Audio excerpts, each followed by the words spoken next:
Olá, pessoas, mais um react de artigo, na verdade, de uma notícia, né, que é um artigo de revista, né, de uma revista chamada Caos Planejado, né, é uma plataforma, um site de planejamento urbano para desmistificar uma coisa que existe no mundo da tecnologia, no mundo do desenvolvimento de software, que toda tecnologia é uma tecnologia digital ou de eletrônico.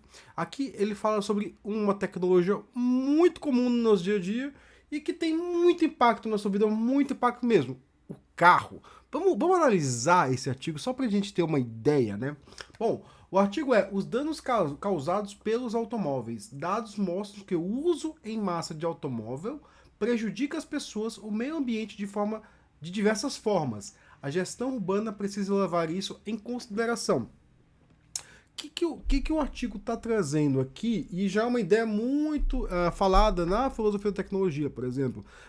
No livro que eu gosto muito, chamado The Technological Society, de Jack Zelu, ele fala sobre carros, ele fala como carros podem impactar o estilo de vida das pessoas. Né?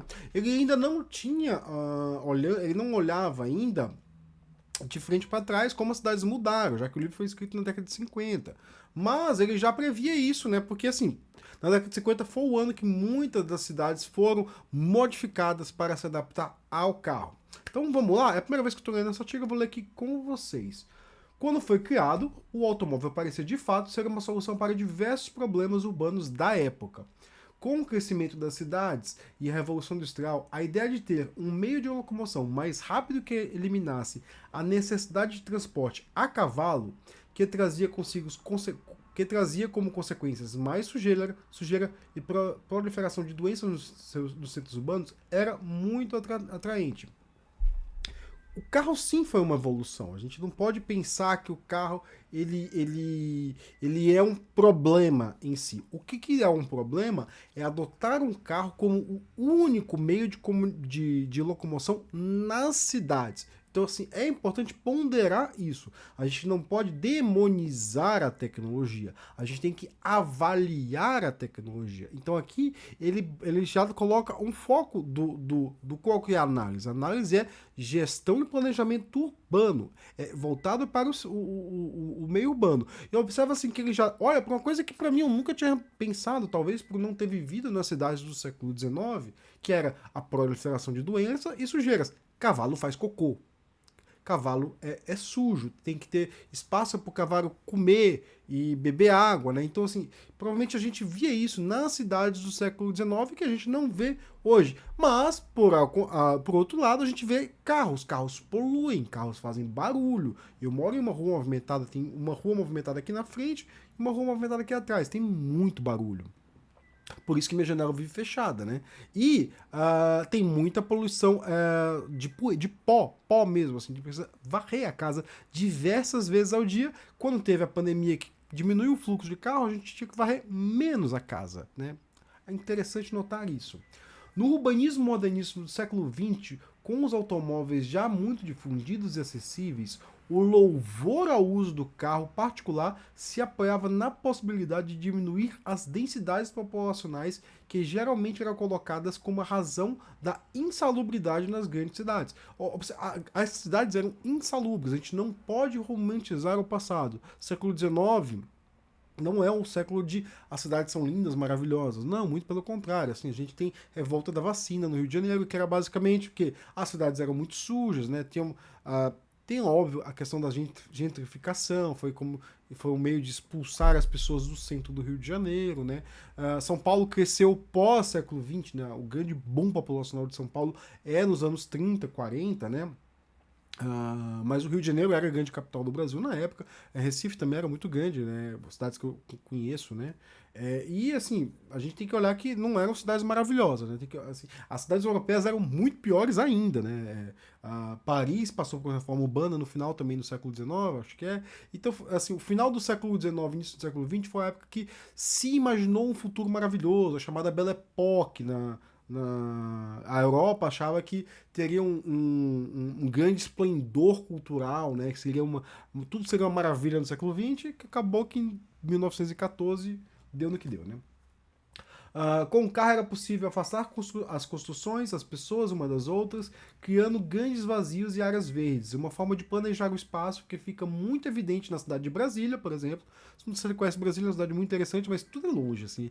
É quase impossível andar a pé.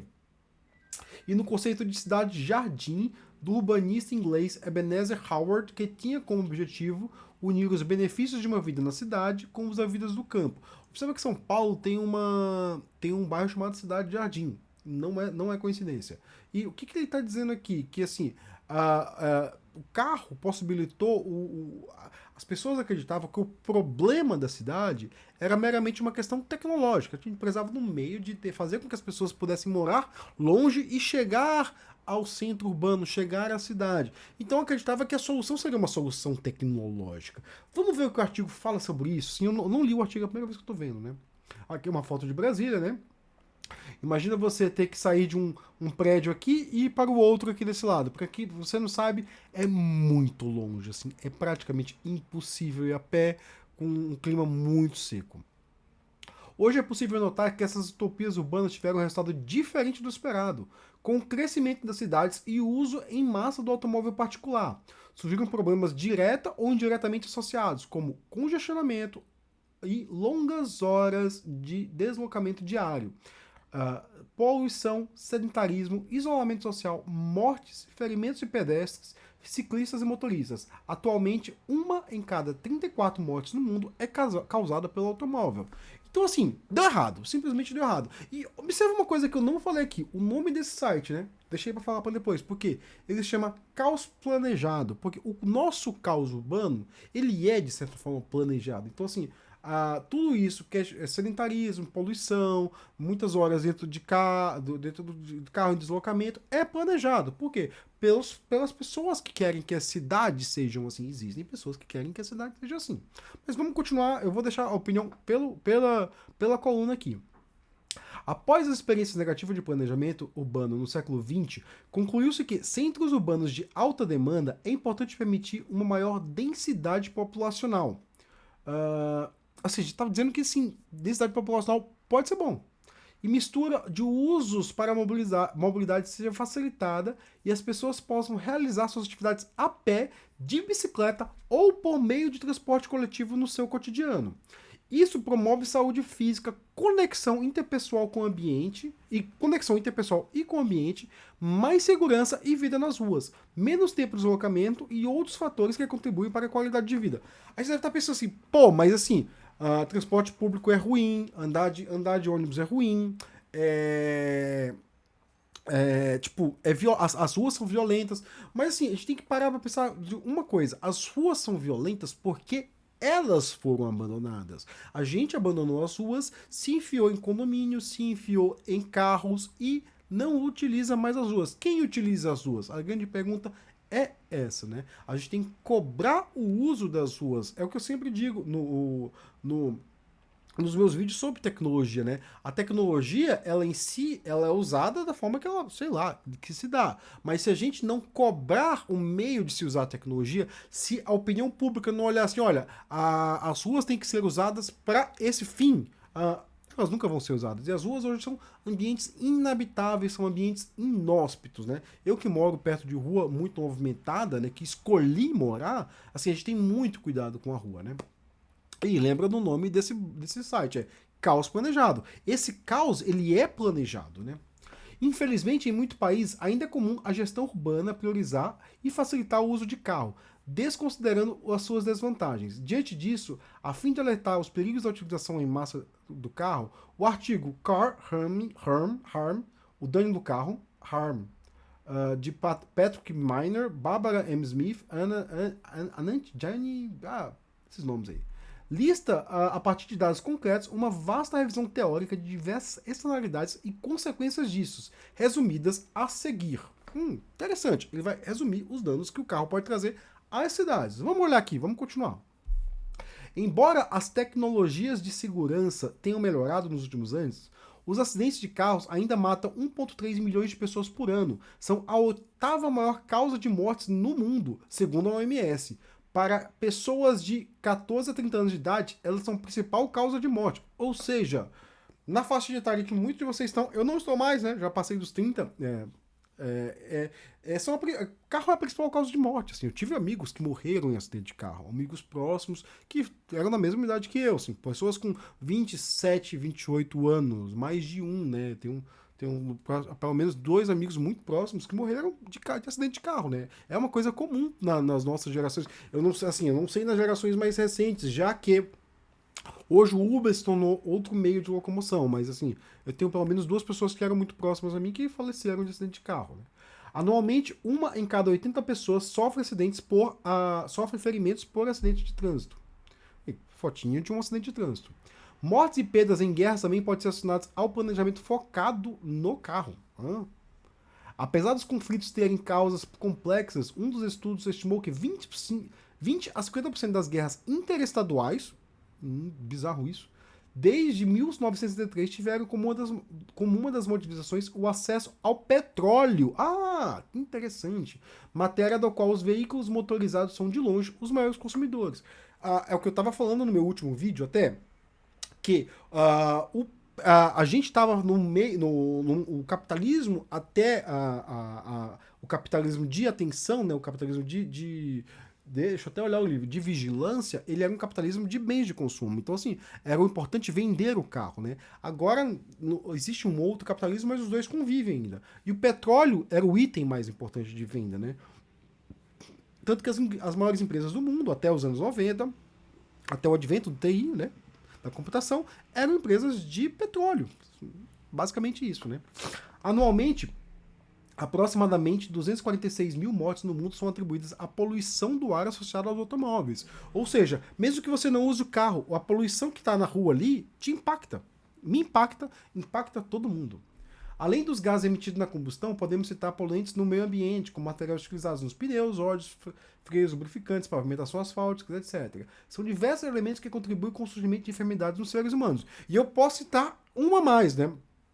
Ano passado eu morei numa casa que ficava perto do maior shopping da América Latina, né? Pra quem não sabe, em Campinas gosta tudo de ter o maior de um monte de coisa, né? E tem um shopping que é o maior shopping em área construída, né? Na verdade não era área construída, ele tem um grande estacionamento em volta que eu costumava chamar assim, é maior shopping com maior estacionamento da América Latina. Porém também é a maior ilha de calor, né? Porque asfalto esquenta e as nossas cidades são muito quentes por causa do asfalto. Então, assim, a gente pode pensar o quê? São coisas da tecnologia que impactam a nossa vida diretamente e mesmo a gente não escolhendo, né? Então a gente poderia olhar para aquilo dali e tentar diminuir o uso daquelas coisas para quê? Para melhorar a nossa vida. Mas, nas nossas cidades, a nossa vida não importa. O que importa é que a cidade continue trabalhando, né? A gente não pode. Até quando a gente morre, a gente não pode morrer no trânsito, atrapalhando o tráfico, como já diria o Chico Buarque, né? Na sua música, né? O uso do carro, ao invés de uma mobilidade ativa, o uso do carro, ao invés de uma mobilidade ativa, incentivou, ao longo dos anos, um estilo de vida mais sedentário, que está associado a doenças cardiovasculares, câncer, diabetes, entre outras. Eu sou diabético.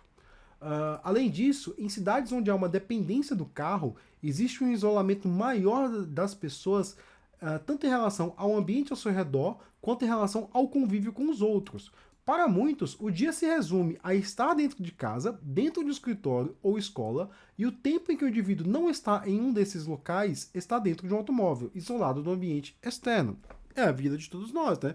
Você está dentro do carro, você entra no carro, vai para o seu trabalho, sai do carro, volta para sua casa, está no seu condomínio, está no seu shopping que você convive, e está aí convivendo de vários ambientes sem ver a cidade, né? E aí a cidade é deixada para quê?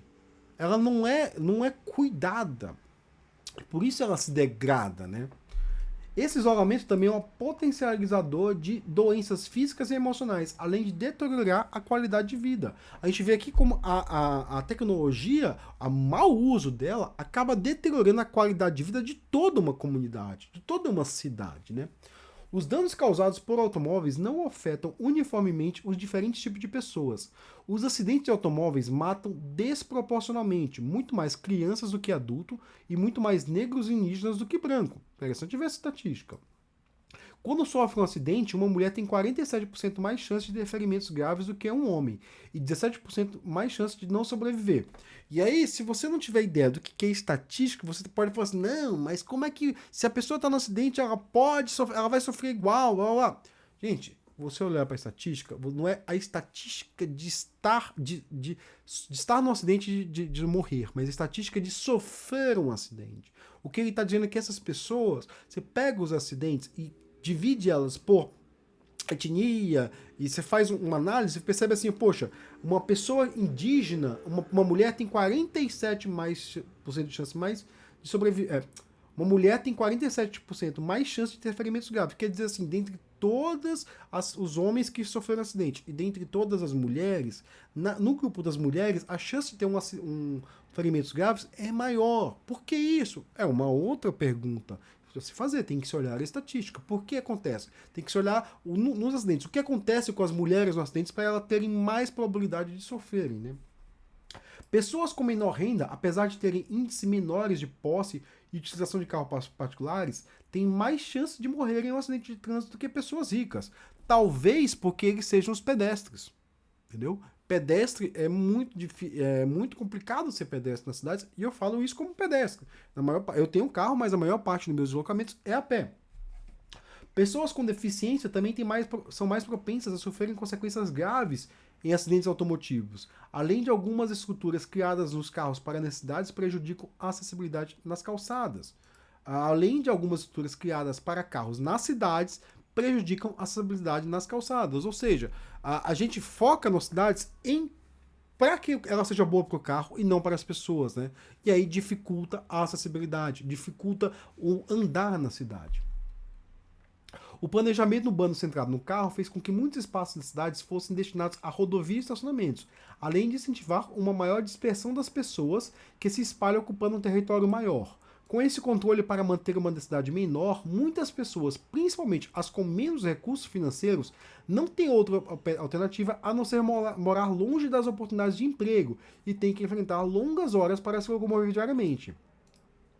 Há uma desigualdade no tempo que as pessoas com menor renda, com renda maior e renda menor, gastam seus trajetos diários. Isso todo mundo sabe, sim. Para chegar ao trabalho, quem tem um carro chega de forma mais rápida. Quem mora em regiões mais acessíveis, por exemplo, eu moro numa região central, né? Se eu trabalhasse nos locais escritórios mais comuns de Campinas, né? Obviamente Campinas tem vários parques tecnológicos que ficam muito longe, seria difícil para mim chegar, mas se eu trabalhasse na região de escritório da elite, eu chegaria rápido. Aliás, eu ia a pé, 30 minutos a pé, muito rápido.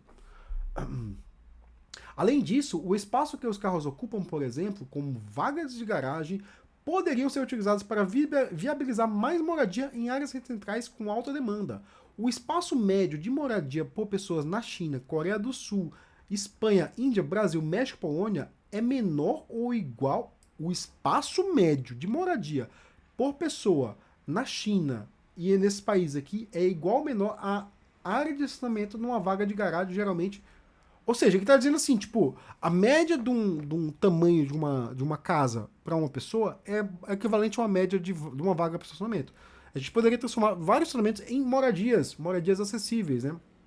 É até interessante notar aqui que eu falei da revolta da vacina. A revolta da vacina estava muito associado a remover os grandes... como é que chamava naquela época? Eram grandes moradias de pessoas pobres no centro de Janeiro e jogar elas para os morros, né? Os cortiços, os grandes cortiços. Então, assim, desde aquela época se fala muito em gentrificação. Por quê? Porque o planejamento urbano está pensando só em uma classe social, só as pessoas que podem pagar imóveis. Eu posso pagar imóveis, por isso eu moro num bom imóvel, numa região central. Mas e quem não pode pagar imóvel? Será que assim, o faxineiro que trabalha na empresa, sua empresa, pode pagar um imóvel? E onde ele vai morar? Se ele não vai morar, ele vai morar numa favela. E aí, esse planejamento acaba criando a favelização. Por quê? Porque não dá condições para as pessoas terem um imóvel acessível num local acessível. Então vamos lá, danos ambientais. Os carros são as principais causas de mudanças climáticas atualmente. Apesar do esforço para as mudanças para o veículo elétrico, é importante ressaltar que as emissões de carbono geradas pelos carros não se concentram somente no combustível, mas também no seu processo de fabricação e na construção e manutenção da infraestrutura para automóveis na cidade. Problemas para os carros elétricos são problemas que os carros elétricos são incapazes de resolver. Ainda, o acesso à matéria-prima necessárias para a fabricação de veículos, como petroquímicos que formam plástico, acarretam atividades de intervenção no meio ambiente que agravam a poluição e questões climáticas que destroem o ecossistema. É aquela coisa, o carro é carbono livre? Não, porque tem um pneu ali. O pneu é petróleo, gente. O pneu ele vem do petróleo, né? Tem o asfalto é petróleo, tem uma série de combustíveis ali, de coisas que são petróleo. Então, assim, dizem que o carro elétrico é a salvação da indústria automobilística, não a salvação das cidades, né? O artigo Car Harm conclui listando uma série de intervenções no problema do protagonismo de automóveis que têm se mostrado positivas diante dos resultados de outras pesquisas. A aplicação de taxas de congestionamento tem se mostrado efetiva nas reduções de poluição e viabilização de espaços para ônibus e bicicletas. O fechamento de algumas vias para carros e redução de limite de velocidade em outras estão diminuindo mortes e ferimentos de acidente. A revisão de leis que obrigam vagas de estacionamento e conversão de antigos espaços de estacionamentos em outros usos, como moradias, lojas, estão aumentando a acessibilidade habitacional. E você tá pensando assim, comunista, essa coisa aí de diminuir o automóvel, tão comunista quanto a cidade de Nova York. Nova York tá fazendo isso. A Quinta Avenida, tão famosa por Times Square, hoje ela tem reduzindo a mobilidade, gente. Isso é uma coisa comum. O brasileiro não tá pensando nisso, mas o americano tá pensando nisso, o europeu tá pensando nisso, o chinês tá pensando nisso, todo mundo tá pensando nisso, menos a gente. Por quê? Porque a gente continua idolatrando o carro. A gente idolatra uma tecnologia. É o que eu sempre falo, tecnologia. A gente vê tecnologia como uma peça de adoração. E engraçado que ele fala aqui, louvor ao carro, né? Vamos concluindo aqui. Essas são apenas alguns dos exemplos que devem nortear decisões diante de muitos dados, que comprovam os perigos de ter um automóvel como foco no planejamento urbano. Nesse sentido, é necessária uma quebra de paradigma e uma mudança estrutural na gestão urbana, que atualmente já avança em diversos países, mas segue atrasada em outros. Uma coisa é certa, no esforço para tornar as cidades melhores, é impossível deixar de lado o combate ao protagonismo do automóvel sobre inúmeros dados. E aí acabou o artigo. Então o que o artigo conclui? Assim, a gente não precisa demonizar o carro, mas assim, o carro não é a solução para todos os nossos problemas. Assim, mas assim, quem trabalha usando o carro, provavelmente vai precisar trabalhar usando o carro. Assim, a gente tem alguns empregos que a pessoa tem que sair de um lado da cidade para o outro. Assim, existem planejamentos urbanos que já tentam tornar a cidade acessível até para isso, né? Tipo, que a pessoa pode sair de um lado da cidade e ir para o outro em 15 minutos, né? Mas o carro, ele não é uma coisa que todos podem usar. Eu tive uma disciplina, quando eu estava na faculdade, chamada Ciências do Ambiente, né? Eram basicamente professores da biologia que analisavam problemas de engenharia e propunham soluções da biologia. E eu lembro uma aula muito específica que é a seguinte: na biologia, no mundo, todo problema coletivo é resolvido coletivamente, né? E não individualmente. E a solução de carros é uma solução individual. Assim, deslocamento é uma solução coletiva, assim. Diversas pessoas saem dos mesmos bairros e vão para os mesmos bairros. Você tem duas soluções: ou você cria um grande meio de locomoção entre os dois bairros, ou você mistura. Você bota assim, um bairro vai ter tanto moradia quanto escritório, para diminuir em moradia de diversos estratos da sociedade. Vai ter um apartamentinho ali simplinho para pro faxineiro, né? Para a pessoa que trabalha na rua, trabalha limpando o garçom. Assim, a gente tem que começar a pensar a cidade para os diversos estratos sociais. Se a gente não pensar, o que acontece? Acaba havendo favelização. Então a favelização é falta de planejamento, é o caos planejado, como já diz esse site. É isso aí, pessoal. Espero que tenha trazido insight nessa leitura. Muito obrigado.